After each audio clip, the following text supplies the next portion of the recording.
The estate has a way of changing a person. The longer you stay fighting the evils of this place, the harder it becomes to maintain your humanity. When the darkness grips a person's soul, it snuffs out the light and turns even the most righteous of men into fanatics. One of these men stalks the estate, tracking those who are afflicted with the tainted blood, stoking the fires of his pyre, and preparing for his next victim.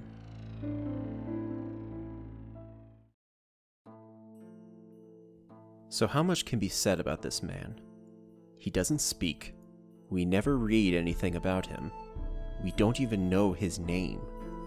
How can we learn anything beyond a rogue priest who is killing those afflicted with the Crimson Curse? On that point, you'd be correct. But I think his story is told to us through other means. Looking at his appearance, actions, and loot, we can gain insight into his past. To begin, we know he was a priest of the light and the flame, given his attire and hair, or lack thereof, but that at some point he was excommunicated.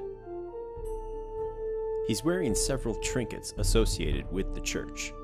The glittering pauldron worn by other crusaders, various seals like the Defender's and Martyr's seal. He's also wearing some of the sacred scriptures, possibly ones used by the Crusaders and Vestals. On his back he carries a staff with a cross used by the church, and on his waist he either has the Book of Holiness or the Tome of Holy Healing. The rest of his appearance relates to his vampire hunting, having stakes and a mallet to execute those afflicted with the Crimson Curse, and garlic to protect himself from those he hunts. Should he contract the disease, he does have a vial containing the cure, adorned with another seal, and the atonement beads used by the Vestals. He carries with him the pyre, which he uses to ensnare his victims, giving them a slow, fiery death. And interestingly, the pyre is labeled as unholy wood, which tells us that his actions aren't in the name of the light and the flame. At least not anymore.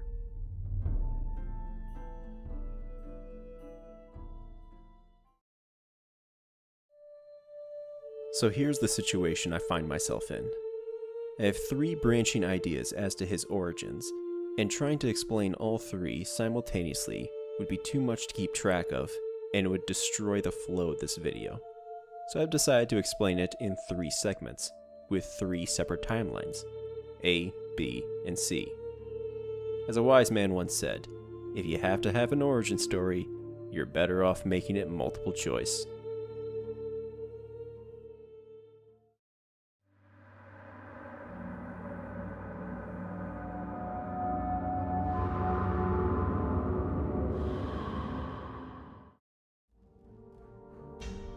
As always, this is just my interpretation, but I believe he was once a crusader, similar to Reynald. He probably fought using the same warhammer or mallet he wields in-game. It was during his campaign that he received the various seals and items associated with the church for honorable service in the name of the light. After the Crusades, he still wished to serve the church, and becoming an abbot seemed like an appropriate thing to do, having his own flock to preserve and watch over. He could have even been assigned to a Vestal abbey, since we know some men tend to the flame as well. It could have been a peaceful retirement, away from all the cruelty and savagery war brings out. But fate had other plans. A creature, similar to the Countess, arrived at the monastery, converting his fellow monks and nuns into blood-sucking heathens. Driven half-mad, the fanatic called upon the flame to grant him the strength he needed to fight back against this evil. And so, he baptized the monastery with holy fire. When he tried to justify his actions to the order, they rebuked him, for there was no evidence of any creature existing. He was promptly excommunicated from the church. This only hardened his resolve, however. He needed to avenge his flock, and to ensure that this curse was stopped, once and for all.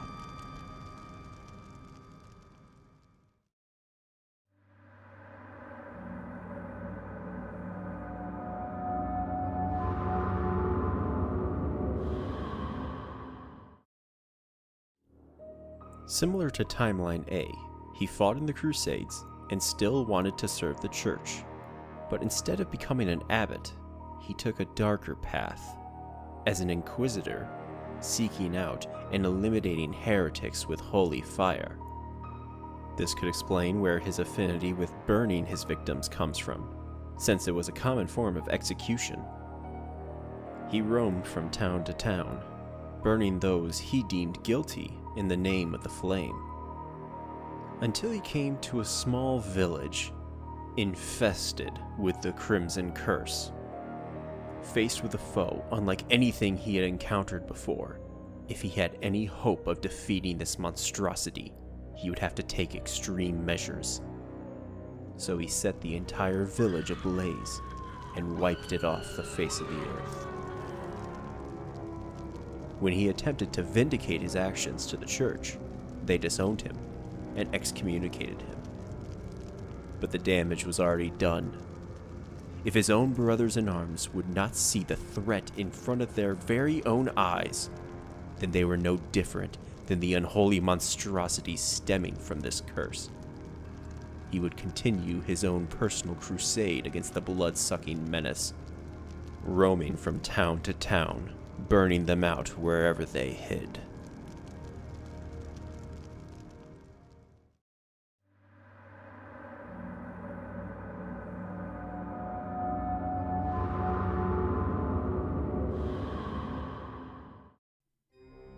Perhaps he never was a crusader, but instead just a monk in the hamlet. After the ancestor died, the Countess reawoke, and the infestation began to spread from the courtyard. Recognizing the need to fight back, he and a handful of the remaining citizens formed a militia to fight back the corruption. Desperate to keep the disease from spreading, they began burning anyone who showed symptoms or had come into contact with someone suffering from the curse, resulting in mass graves of innocent men, women, and children. His recklessness would result in his excommunication, and he and his followers were banished from the hamlet. The ironic twist is that those who followed him would soon succumb to the curse, and he would be forced to put down his fellow comrades, which is where the armor and trinkets come from. Alone and driven mad by the deaths of those around him, he would devote his life to his single goal: to burn anyone with the curse and anyone who stood in his way.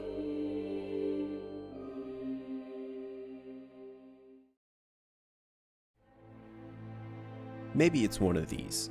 Maybe a combination. Maybe all of them. Maybe none of them.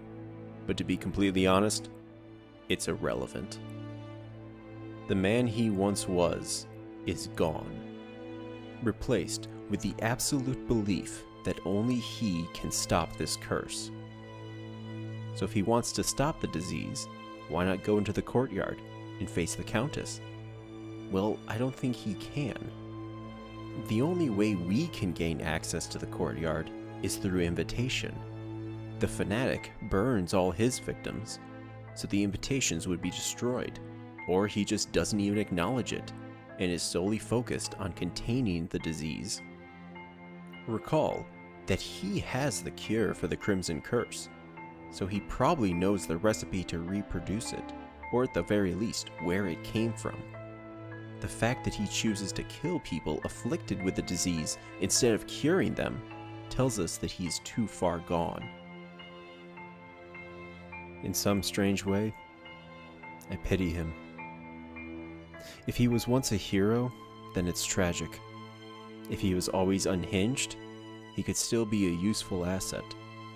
But now, he's nothing more than a rabid animal, lashing out at everyone and everything in his path.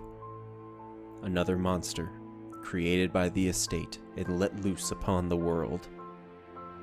We should heed the ancestors' instructions. He must be put down.